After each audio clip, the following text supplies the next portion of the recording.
Que o Trump, cara, ele anunciou, ele fez anunciou aí uma tarifa que, pelo que eu ouvi na rádio, pelo que eu li também, pegou todo mundo meio que de surpresa.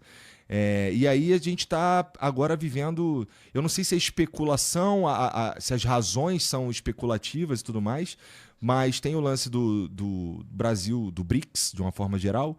Ele tem falado também bastante sobre a maneira como, entre aspas, temos tratado o ex-presidente Bolsonaro, né? Que ele considera que está sendo injustiçado, né? Mas no fim, o fato é que temos aí um problemão para lidar de uma tarifa que ela vai atrapalhar bastante a nossa vida no fim das contas, eu suponho, não é? Bom, primeiro é um prazer estar aqui com o professor Ricardo Marcílio, de quem eu sou grande admirador, já falei para ele. Tem uma sobrinha que é grande fã do Ricardo também. Que chique, né? Que me indicou aí o canal dele. E agradecer novamente esse prazer de estar aqui no Flow. Na realidade, assim, não sei se a gente leva muito a sério, né, num primeiro momento, porque esse apelido que o Trump teve lá nos Estados Unidos, o taco, né, que é o Trump sempre arrega. Que é Trump always chicken out. Boa. Traduzindo popular, é o Trump sempre arrega. Na realidade, ele arregou de novo, né? Apesar de não parecer, ele tenta sempre demonstrar força nesse estilo de coerção que ele tem, né? Mas os 90 dias que ele estabeleceu venceram no dia 9 de julho, né? Então, antes de vencer, ele aplica a tarifa e coloca o dia 1º de agosto. Então, na realidade, ele arregou de novo, né?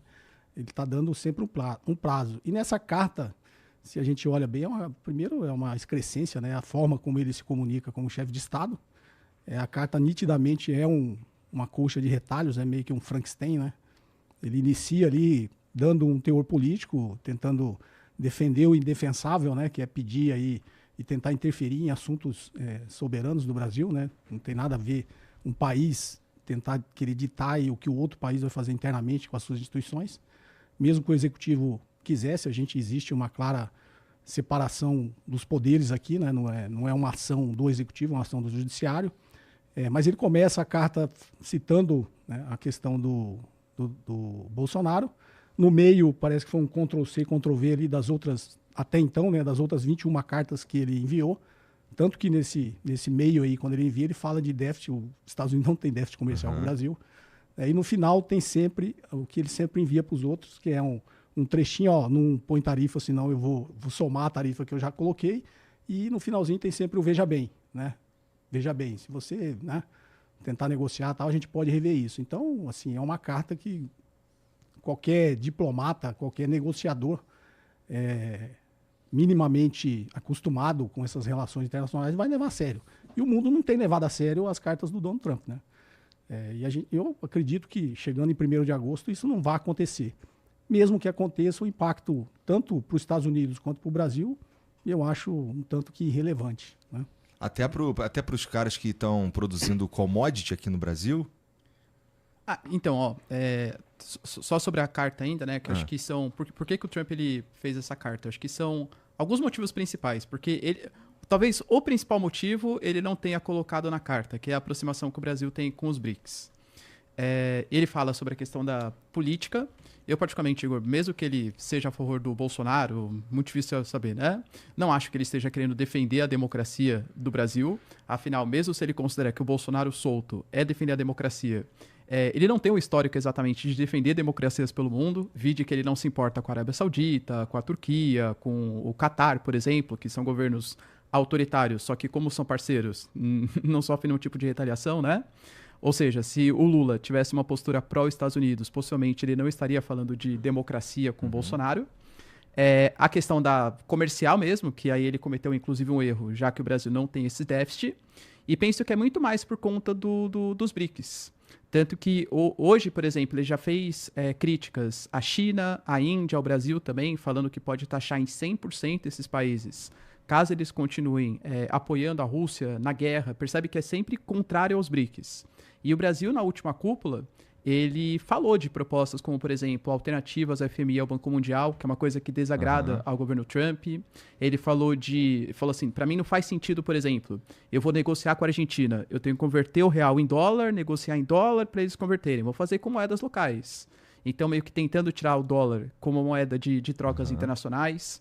Então, na minha visão, foi muito mais para deixar quase que um recado para outros países. Também não acho que vá permanecer até o dia 1º de agosto. O Trump muito possivelmente vai voltar atrás. Mas um recado para países, por exemplo, como a Arábia Saudita, que estão em negociações para entrar nos BRICS, ou com a Indonésia, por exemplo, que recentemente integrou, o Vietnã, por exemplo, todos esses países do sul global. Olha, se vocês continuarem com essa proposta de querer desdolarizar a economia, querer se aliar à China, por exemplo, isso vai ter repercussões comerciais, ou pelo menos eu vou ameaçar para que tenha essas repercussões. O Brasil, por exemplo, ele conseguiu assinar com os chineses, recentemente, uma parceria que pode estabelecer finalmente a ferrovia bioceânica. Eles estão anunciando, né, um estudo de viabilidade, por enquanto, mas para fazer com que o porto de Ilhéus, na Bahia, conecte ao porto de Xangai, que foi construído também pelos chineses no Peru, com mais de $1 bilhão. E aí, é difícil falar que o Brasil ele vai se afastar dos investimentos chineses, sendo que os chineses vêm aqui com investimentos em infraestrutura que podem potencializar muito as nossas barreiras, né, comerciais. Entendi. Bom, então a análise que eu tinha escutado sobre o grande problema ser a nossa ligação, seus BRICS, no final, que tem que mudar esse nome, né? Porque agora tem... BRICS mais. BRICS mais agora que a gente chama. Que tem a ver com esse... Eu ouvi também essa parada do dólar.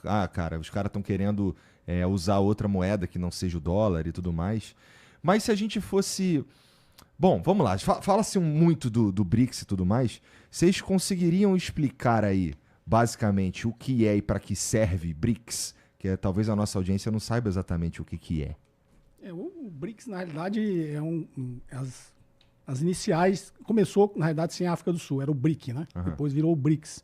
Que é Brasil, Rússia, Índia, China e África do Sul. Isso foi quando? Foi no começo do... 2009, se não me engano, né? Foi em 2009. E aí, na verdade, foi até um economista americano que criou esse termo e os países, por iniciativa até do Brasil, né, que decidiu realmente entrar em cooperação entre esses países e acabou se tornando um bloco, digamos, no início já com a intenção contra-hegemônica, né, contra o sistema hegemônico mundial, que era essa ordem unipolar comandada pelos Estados Unidos, né. Desde o princípio, primeiro os americanos não levaram muito a sério. Até a posse do Trump, você via que ele não sabia, não entendia direito ainda o que era o BRICS. Mas na posse do Trump, na cabeça dele, e ele falou pela primeira vez sobre o BRICS, já ameaçando o BRICS por ele já ter uma intenção, ter o novo Banco de Desenvolvimento, que é conhecido como Banco do BRICS, a intenção de não utilizar o dólar nas suas transações internacionais. Isso para os Estados Unidos vai ser fatal. Porque o que mantém a hegemonia americana ainda é a hegemonia do dólar, que lhe confere um poder que foi chamado como um privilégio exorbitante, né? Você ter a impressora do dinheiro que o resto do mundo utiliza.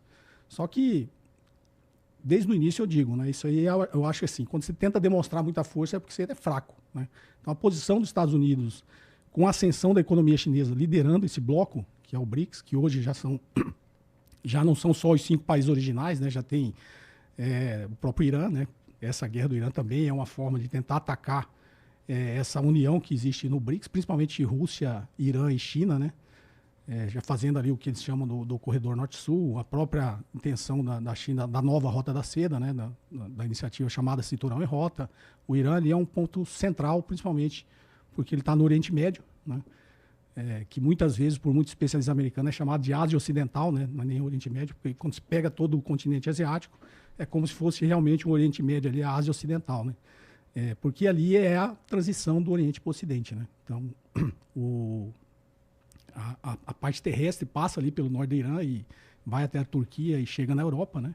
A parte marítima que eles estavam tentando, e depois o Ricardo tem muito mais conhecimento dessa geografia do que eu, mas assim, os movimentos geopolíticos que você vê tentando realmente afetar o BRICS. E o BRICS ele tem evoluído, inserindo outras nações, já representam mais de 50% da população mundial, praticamente mais de 40% do PIB. A China sozinha, já a produção industrial dela é maior do que os Estados Unidos e a Europa juntas. Então, assim, passou a ser um bloco que realmente ameaça a hegemonia americana. E quando esse bloco começa a fazer suas transações, pelo menos por enquanto bilaterais, sem passar pelo dólar, como o Ricardo falou, não faz muito sentido, né? Eu troco pela sua moeda, eu troco pelo dólar e pago você, aí você pega e troca pelo dólar. Faz sentido passar, faz nas duas moedas, né? Então essa última viagem do Lula para a China foi também reforçando, né?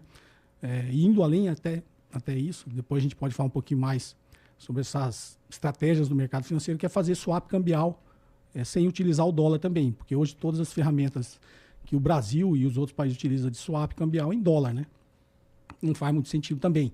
Se você quer proteger o seu empresário, eu quero proteger o meu e fazer swap cambial, por que não fazer nas nossas moedas, sem utilizar o dólar?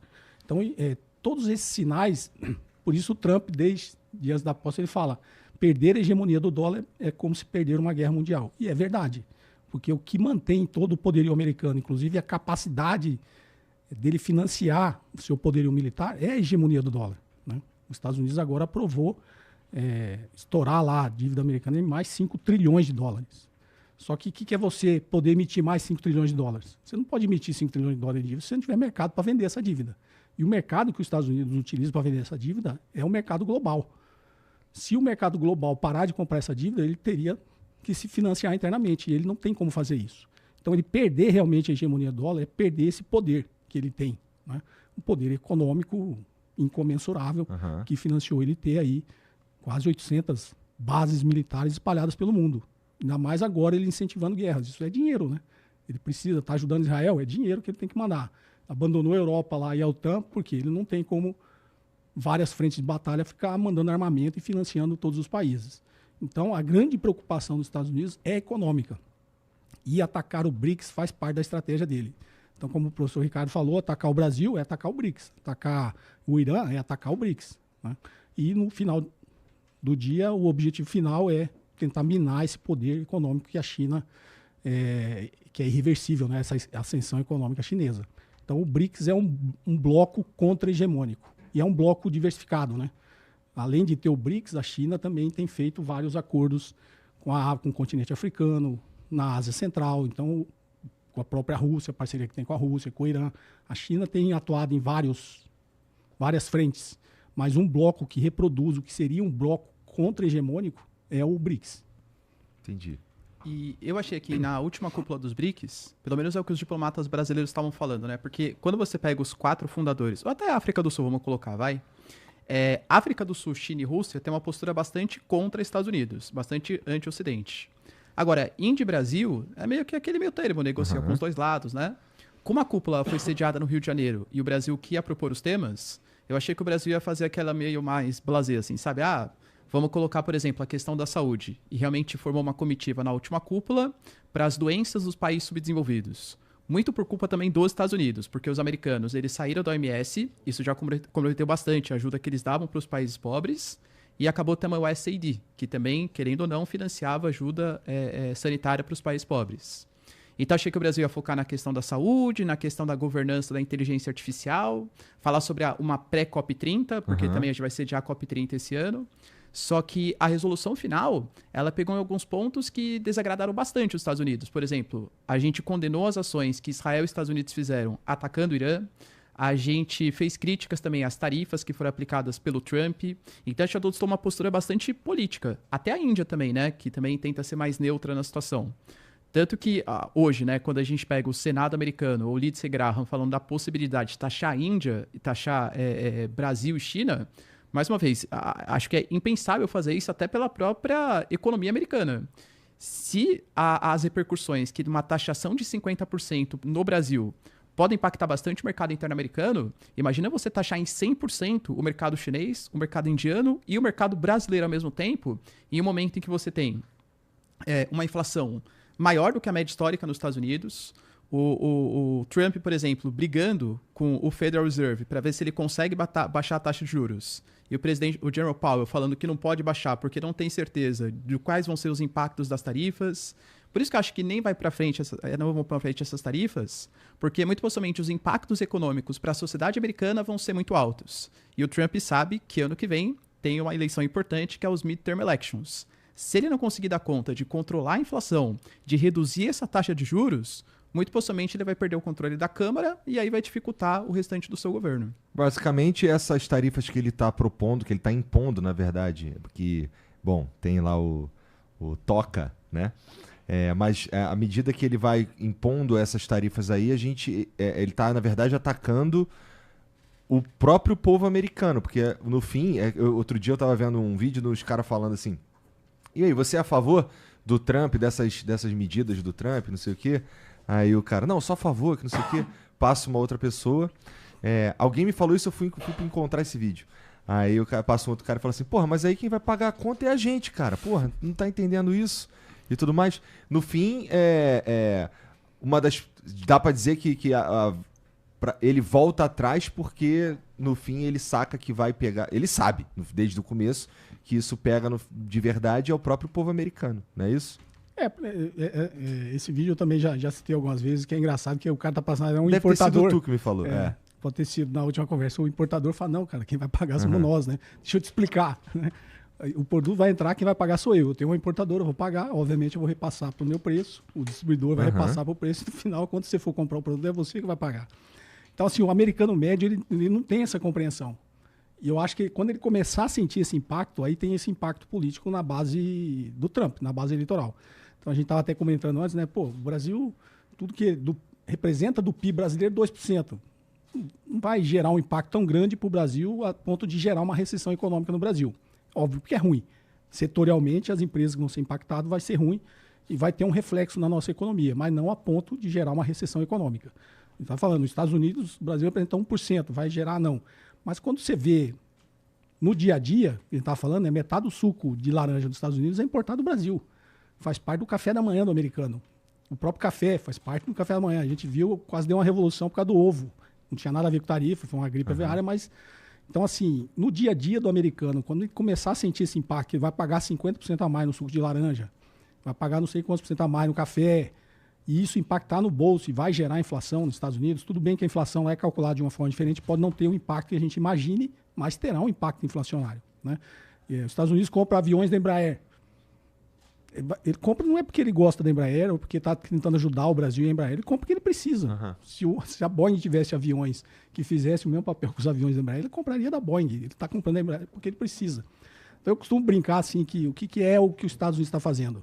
Eu tenho um déficit comercial. Eu tenho um déficit comercial com o supermercado da esquina de casa. Tenho um déficit comercial com a Enel, com a Sabesp. Esses caras não compram nada de mim, só eu compro deles.